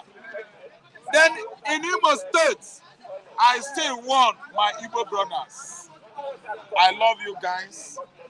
Don't go there and waste your life. Allow Uzodimma, let Imo State be the first in Nigeria, whereby at the end of the 4 years, the indigenous will say, no, I don't go to vote anymore. My vote can never ever count. That is the song I am expecting from the Imo indigenous. Do you have anybody to tell me something there? All right, we have Ucheji saying something here. And what's Ucheji saying? Oh, Mr. Mike, I am saying again, I don't know what he said before. Do not turn this platform to a pro-Tinubu platform. Tinubu is only going to be there for 4 to 8 years max. But I'm guessing you want to be here longer, so use your brain. So, am I in support of anybody? Anyway, I don't think Mike is supporting anybody. This is from Uche. The reviewers are here, and they are here too. Yeah. You know what? So, Tinubu is not even my I don't know how this my guy that bring up this topic. Yeah? I don't know. How he sees it. Anyway, if you ask me, Mike, I think maybe he feels that you are supporting Tinubu, and it is left for you to explain to him. Because myself, anytime I come here, no, wait, Mike. Anytime I come here, I am not afraid of anybody. That is it. I say my mind. As you see me now, I don't support Tinubu. I can never concur with Pastor Matthew. If Pastor is here, I'm telling him, calling Tinubu Mr. President. So I don't know how Mr. President is going to do. Who is Mr. President? Everybody is entitled to his own opinion. It's a free channel. Let me tell you. Tinubu is running an illegitimate government. Tinubu stole Obi's mandate. The mandate belongs to Labour Party from this year till the last tenure of this illegitimate regime. If the Supreme Court is going to stop Tinubu, fine. All I know is, as I'm here, is an illegitimate government. It's just like Nigerians sitting on a keg of what? Gunpowder. The only people that can abruptly bring this regime to an end is the military. All right. If Nigerian military could be what they are well known for in Africa before, they would have what? Kicked Tinubu his ass. Okay. They're supposed to kick his ass. And to correct, he should have gone away, away from here. And to correct an impression, Ucheji. Okay. You said I want to stay longer than this or something like that. I've been here before. Are you getting that? And there's a reason why I am here again. Yeah. So I'm not a new person on Flip TV. So I just want to pass that information to you. Obi is not my candidate. And it's not your enemy. It's not my enemy. Tinubu, I'm not supporter of Tinubu. I'm not opposing Tinubu. Yes. Atiku as well. So I'm not supporting anybody. And they are all my friends. All the reviewers are my friends. I think you saw me attacking Kunle yesterday. Yeah. You attack Kule so was, that's me for you. Mike, I see, Mike, let me tell you, it is their own individual perception. It depends on how everybody understands. You know. Like myself now, It is- Odunlade understand me as somebody, anytime I come here, I say all manner of truthful things That is against APC, Tinubu. This government is illegitimate. An legitimate regime. Tinubu did not win an election. I'm repeating it, saying it repeatedly anytime. Anywhere in the motor park, around friends, anywhere I found myself, wedding, naming ceremony, in the church. If you start to pray for, let us pray for Nigerian president. I will tell you, Soga, exempt me. If I don't shout in the church, I tell my guys around me, exempt me. If you are praying for Tinubu, I will sit down. Because I won't pray for a man that stole somebody's goods. Tinubu stole Obi's mandate. If obedient movement starts, I will be at the front. I won't run. I'm saying it. You all know that. I know talk say I be Anambra State. Anambra State no they take class. I don't do like that. We talk truth. We are saying the truth. Nigeria is stagnated. Nigeria is not going anywhere because we went to election on 25th February. We voted our choice. Yoruba, Igbo, Hausa, Urobo, all over it cut across, and someone just seized the power. All right, we have a Chuk. Okay, Mike might not be Tinubu supporter. However, Flip TV owner supports Tinubu, and Mike must not toe the line. Simple. Yeah. That's good explanation. That's what we are having here. You know, everybody is entitled to his own opinion. And we have Blessed One.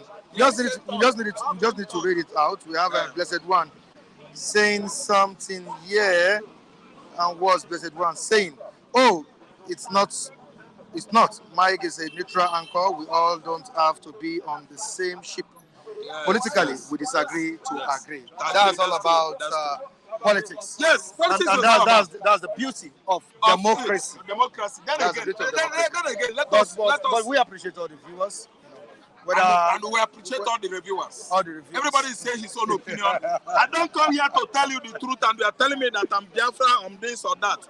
If you don't like Biafra, listen and listen good. Nobody should go and vote for Hope Uzodinma. There should be no election in Imo State until that impression is corrected. Do you know why? The impression of using Supreme Court to impose somebody that did not win an election on Imo lights, Imo, it is wrong. If we go vote that day, make sure that after voting, court is not going to thwart their effort. Because Hope Uzodinma is an advanced field fraud 19 man. Listen, I don't care is an Igbo from Igbo extraction where I come from. I'm an Igbo man. Anything that is bad is bad. We don't pet it. I'm from Anambra, I'm from Otuacha. Listen and listen good. Hope Uzodinma, come what may, is not going to sit there. If we try and call any forces, any group, anybody to come and thwart the Imolite from making choice of their own, as they did 4 years ago, I'm telling you, it's going to receive a slug. It's going to receive slugs, S-L-U-G, hot lead in his head. See, let me tell you, and let me announce again, the amount of Imo... Listen, when you come here, you talk your own, don't interrupt me, my friend. I'm not interrupting. Anytime I'm speaking, I speak with venom. Please, calm down. You come and talk your own, don't interrupt me. You are getting See, let me tell you, anybody that comes to elect or to vote his own choice, his own person, to do so. Don't bow to intimidation. And if Hope Uzodinma there's Imolite again, I'm telling you, the cause of militarization of Igbo land today, that Igbo man is now decided to carry gun, is because of what Hope Uzodinma did 4 years ago. They invaded the Kanu compound, fine. That is Biafra issue. But Hope, being number 4, useful and become number 1. It is the reason why Imolites, Imo youths, Igbo man are dying in their great number in Imo State. Igbo men are dying in their great number. Soldiers will be wounded at a particular place. Soldiers will come and erase the whole community, killing innocent people. Because of only one man, the election has come, man. Mike, I'm telling you that the flash points, there are points. These states, Bayelsa, Kogi State, and Imo. Let me tell you, expect trouble in Kogi and Imo states. Bayelsa is as soft, as sweet as my election. That's the Bayelsa election I'm talking about. But I'm telling you that where it's going to be bloody is Imo State. Remember that Aradume is coming. Dambol is coming. So these boys, these guys, they are as bad as Hope Uzodinma himself. So he has seen his matches, and they say talking that anywhere you go in Imo State, people will be singing, we want hope, hope, hope, hope, hope, hope, hope. What kind of hope is that? Hope for hellfire. Hope is a fool from hellfire. Let me tell you, if you come to him again, in your next world, you will regret. Mike, so let me tell you, the way things is going to happen this time around during this coming election, and listen to me. I don't. See, let me tell you, we don't talk to slaves. We don't talk to slaves. When you know himself. You know, say when a chicken will like to mess. And when he mess finish, it will roll. He mess. So let me tell you, Okuku nyusiaro, Okuku nyuaro. Oboso, Okuku nyuaro. What's the problem? Okuku nyuaro, Oboso. When chicken mess, it will run because of what? The mess where he mess in the pochuam. Hope Uzodinma mess. That mess is too hot for him. That's why he's sleeping in Abuja every day. Hope Uzodinma can never ever sleep in Imo State. And listen to me. So again, back on borrowing, back on what? Buying of SUV for the senators, the troublesome senators from the upper chamber and the lower chamber. See, let me tell you, it is an extravagant what? Project. How could you buy SUV worth of 130 million in this kind of situation? And the Tinubu is like, they are forcing me, oh, my hands are tied, though. And Mr. President, oh, they are the lawmakers. I don't have right to tell them. Now, lie, Tinubu, you have right to tell them. You are the one who jumped into presidency. Say now you win. We did not vote for you now. You said you are Mr. President, Abi. They are addressing you as Mr. President. Now you are saying that the senators, you can't force them. And you are the man at the helm of affair of Nigeria. You are the one that you tell them, say enough is enough. You are petting them. They want to buy it so that they will impeach you. You are behind them. Tinubu said, I don't have to. They are the lawmakers. Now lie. Organ lie. Organ don't tell me assuming. Tinubu has right to say, please don't do that. The situation of the country now, they will impeach him. Tinubu is using it to bribe him. He's using that to bribe the lawmakers. He has the right. He's the president of Federal Republic of Nigeria, who has rights over the law. He has power over the law. There are three arms. Nigerian president is the most powerful president in the world. Don't you know? Are they doing their job? When you wear your eyeglass and come here and talk, separation of power, does it work in Nigeria? Does it work in Nigeria?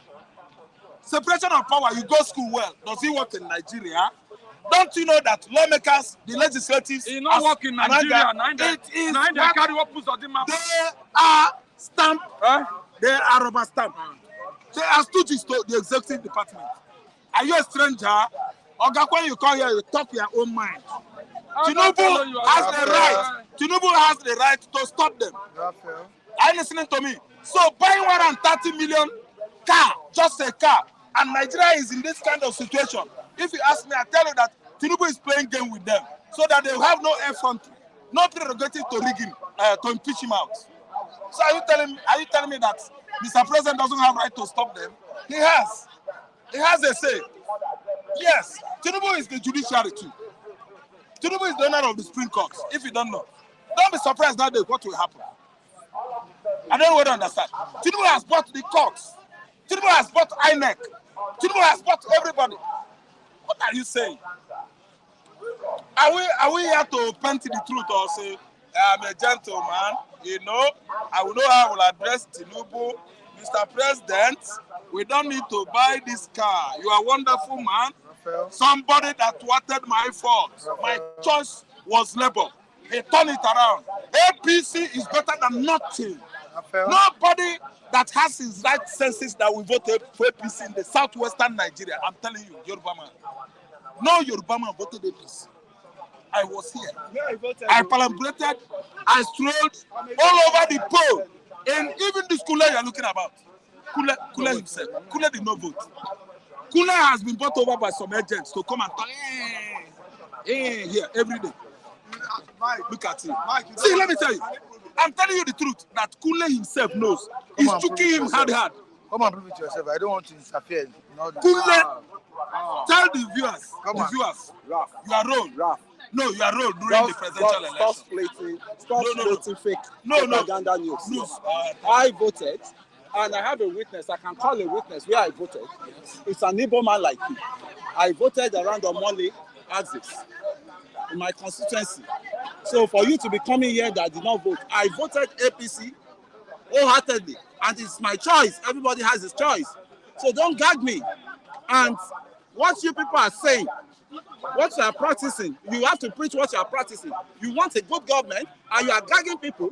You are calling people tribalists. Or are we talking about good leadership here? That purchasing a car worth of 30 million is not good. The Senate, Tell them now. the Senate there are 3 tiers of government now. You have the legislator, you have the executive, and you have the what's it called, judiciary. Teach me Now today. their powers varies.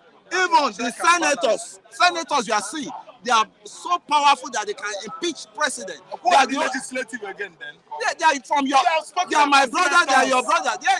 I'm talking about them. Yes. I said they are senators. The senators who are the legislators. They can impeach the president. But do they have the way to do that? We are talking about the 130 million. And you go. I'm going to Osun very soon to go and attack my House of Assembly, National Assembly member. Is it a car that I sent you to go and start buying? And when people are suffering, 160 million can take care of like how many people, masses in that constituency? And we sit down here saying the world. I mean, thank you so much. Right. So Mike, you see what I'm saying? What I'm saying is that the car gift, you can see Kule is saying something about it that is bad. There is no right to buy a car worth of 30 million in this kind of situation. Saying is that Mr. President said that his hands are tied. I've never had it in the recent times. You know how Buhari wielded his power, presidential power. Buhari extended it to no man's land. Even outside the enclavement, the environment of the executive. Are you listening to me? So what I'm trying to say is that 130 million car gift, Tinubu is aware. Appointing new Supreme Court judges, Tinubu is aware. All these are games to make sure that Atiku'S evidences are struck out next time we go to Supreme Court. All right. Your own take on the discussions. What's your take? Before we go. One of the what he was saying is that the president of Nigeria, based on the Nigerian constitution, has enough power. But when we talk about the legislature, they are the ones that makes the law. They checkmate the president. The judiciary carry out the law. All what he's saying here, I don't buy to what he's saying here, because he's just been in form of bias, and as far as despite Mr. President Bola Ahmed Tinubu is the president, as far as he has sworn an oath, he is the president of Nigeria. Otherwise, if the Supreme Court prove otherwise, as far as Nigeria is concerned, the president of Nigeria is Bola Ahmed Tinubu. I'm a strong supporter of PDP. We don't take nonsense for liberty. Coming to the election in Imo State. Imo State. I heard what he was saying, telling his people not to go out. And it's not talking mature. The people should go out and vote, because the more the people go out to vote, it will be very difficult for APC to win the election. You understand? It will be very difficult. You are telling the people not to go out. This is that you are giving APC to manipulate the election again. Then the issue of Kogi State is going to be a tug of war in Kogi State. You knew the last election in Kogi State, El-Rufai net down was begging the Kogi people. Net down was begging them that they should please give him a chance. The people that are struggling it out is that I'm counting Yaya Bello is out. The power of incumbency will not work in Kogi State. And I see that it's either between Dino and this man, SDP, that's going to take the day. Because Yaya Bello has failed. Look at Natasha. You know, they tried to manipulate him to. He went to the court and he won now. The day of election, they went to dig the only road that leads to his place. But thank God they were able to quickly, and they showed it was all over. They're coming to Bayelsa State. Bayelsa State is going to be a very, as we all are looking at it, you know, the last election, it was APC that won the election. I am looking at surprise may spring up from Bayelsa State. Let's make it brief because of, okay, because lastly, of our time. For the cars and all these things, it's just that Nigeria, the Senate and the rest, they are wasting money. They are not allowing the poor to breathe. That's my humble take, sir. All right, thank you so much. I think you need to appreciate. Okay. Let's just say like 5 minutes because of time. You see, 5 minutes is too much. Just a minute, sorry. Because of our time. You know, the government we are practicing in this country. Let me say, in Yoruba, Toba so get the suburb. Government. We people will never know the power of masses. That is our problem. All these things, okay, imagine all Nigeria stand up today that we don't want this. Sure, there will be a solution. But we never know. We are blaming Mr. President, we are blaming people. Okay, see Senate, the buy car. Why can't all people say, okay, we don't want this, we don't want that? But we keeping blaming Mr. President. Where Mr. President, even if to say, well, you don't want me to come down. So he's supposed to be doing it small.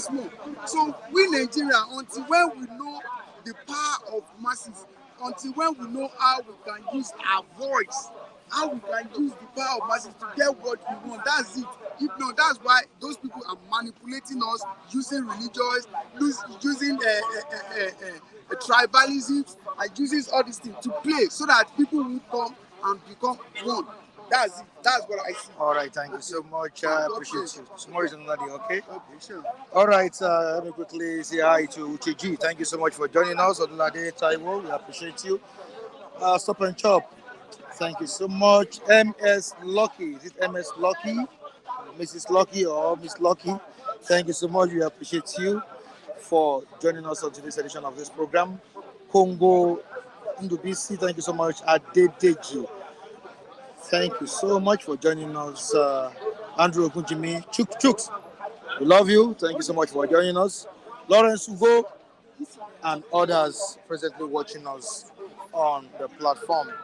To my videographer, talking about Malik, thank you so much. I appreciate you. That's the guy with the magic finger. To the reviewers, likes of Mr. Lucky, Mr. Matthew, Mr. Charles, David, and others, I appreciate you as well. To the CEO of Flip TV, Abiodun Kokoli, thank you so much. To the viewers across the globe, thank you so much for the support. Tomorrow is another day. We'll meet at the news stand. Bye for now.